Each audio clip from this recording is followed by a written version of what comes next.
व्यर्थ का खर्चा और व्यर्थ की चर्चा,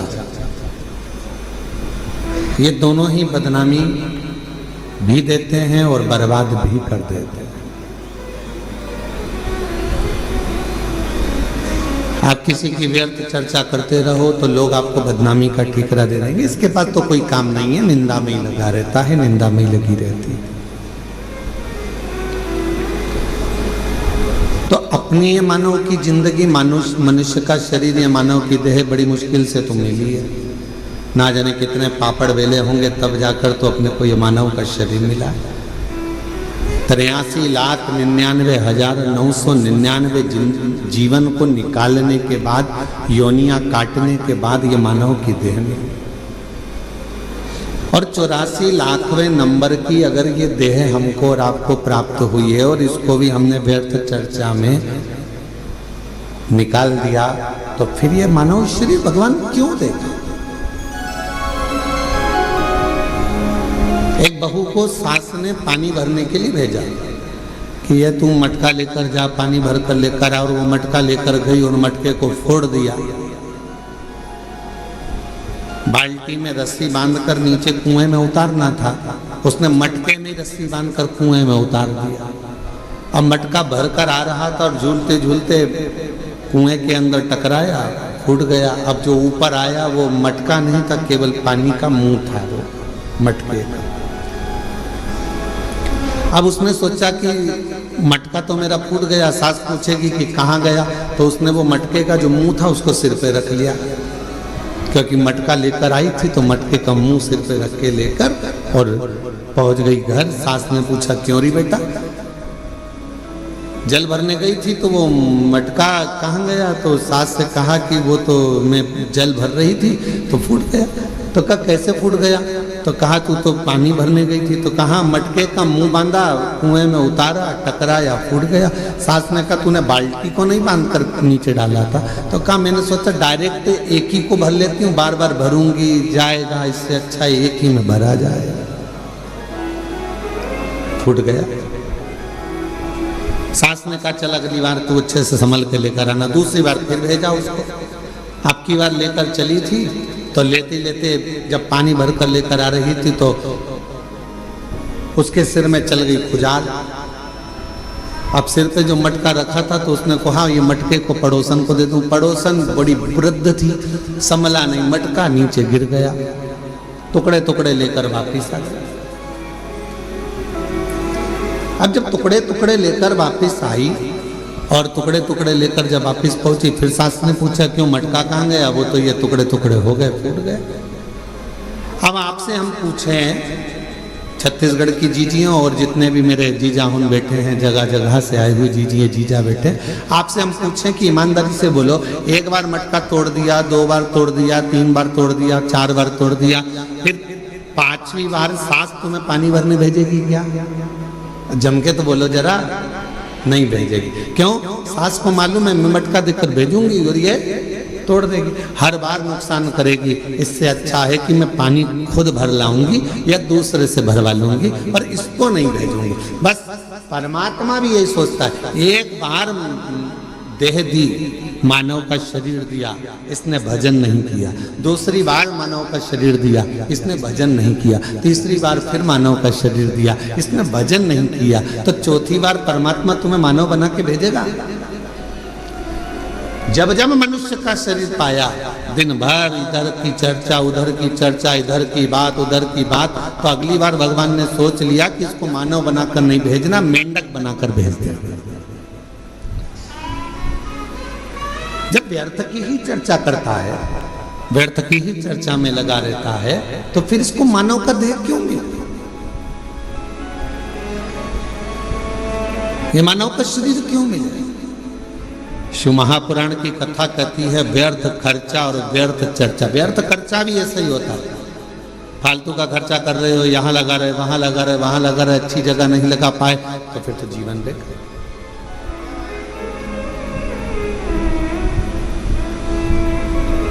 और मिलती है शिव नाम की दौलत कभी कभी मिलती है दौलत कभी कभी होती है अपने भाग्य से शिव पुराण कभी कभी। ये प्रभु कृपा से ये मानव देह मिला है, प्रभु कृपा से ये कथा श्रवण करने को मिली है, प्रभु कृपा से ये दामोदर मास ये कार्तिक का महीना मिला है, और प्रभु कृपा से आप और हम भगवान शंकर की पवित्र चर्चा करने के लिए, शिव चर्चा करने के लिए, शिव उपासना करने के लिए, शिव नाम लेने के लिए, ये कार्तिक के महीने में बैठकर भगवत भजन करने के लिए अपन यहाँ आए। और बड़ी मुश्किल से भगवत भजन मिला, बड़ी मुश्किल से भगवत नाम मिला, बड़ी मुश्किल से मानव का देह मिला, और बड़ी मुश्किल से ये मनुष्य शरीर प्राप्त हुआ, और उसको ऐसे ही गवा दे तो क्या मतलब था।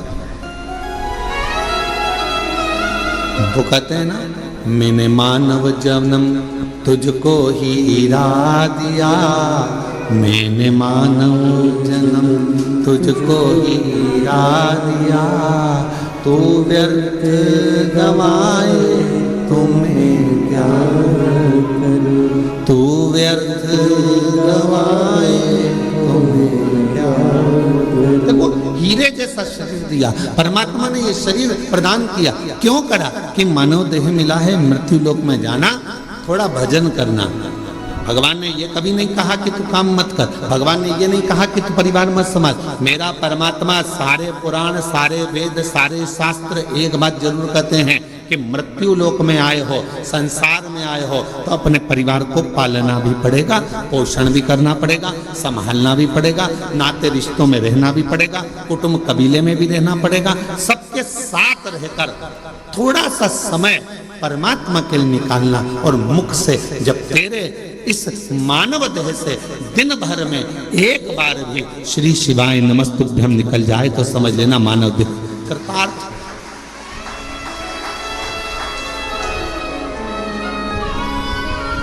ये मानव देह श्रेष्ठ।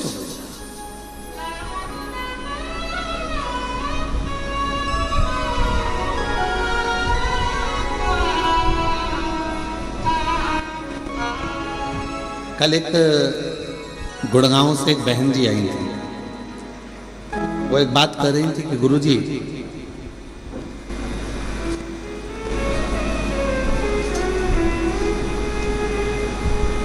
मैं जहां रहती हूं उस गांव, उस सोसाइटी से शिवजी का मंदिर कम से कम 3 किलोमीटर दूर है। अब मैं रोज बेटे से कहूं कि मुझे तो 3 किलोमीटर दूर मंदिर लेकर जा, ले जाएगा क्या? अरे बोलो तो जम के। मैं अपने पति से कहूं कि तू 3 किलोमीटर दूर मुझे मंदिर लेकर चल, रोज रोज ले जाएगा क्या?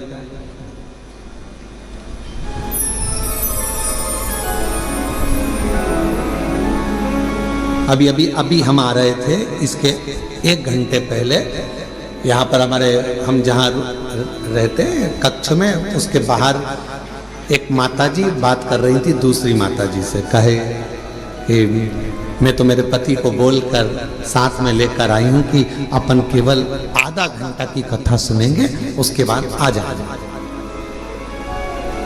हम कल से आए हैं और कल हमारा पति यहाँ आया और कहने लगा चल अपन यहाँ से फिर चलते हैं, चल चल चल। और उसने रात की जो आरती करी शाम की प्रदोष काल की, उसके बाद हमारा पति हमसे बोला अब तो पूरी 5 दिन की सुन के ही जाए।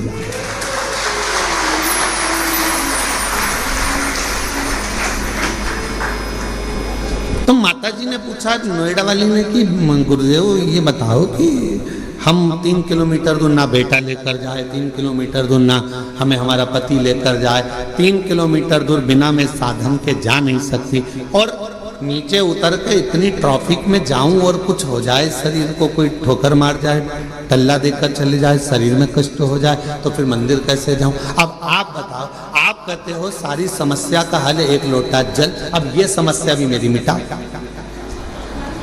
ये भी समस्या। अब तुम बताओ कि मैं जाऊं तो जाऊं कैसे? तो हमने कहा मां,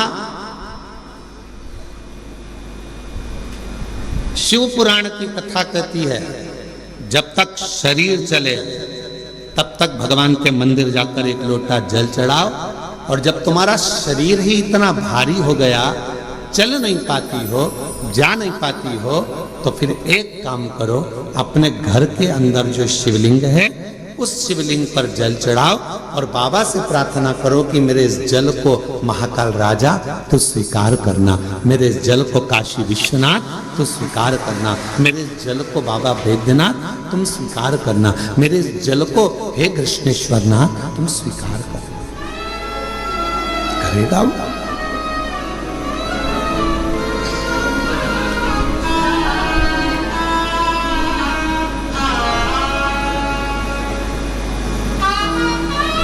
वो स्वीकार करे।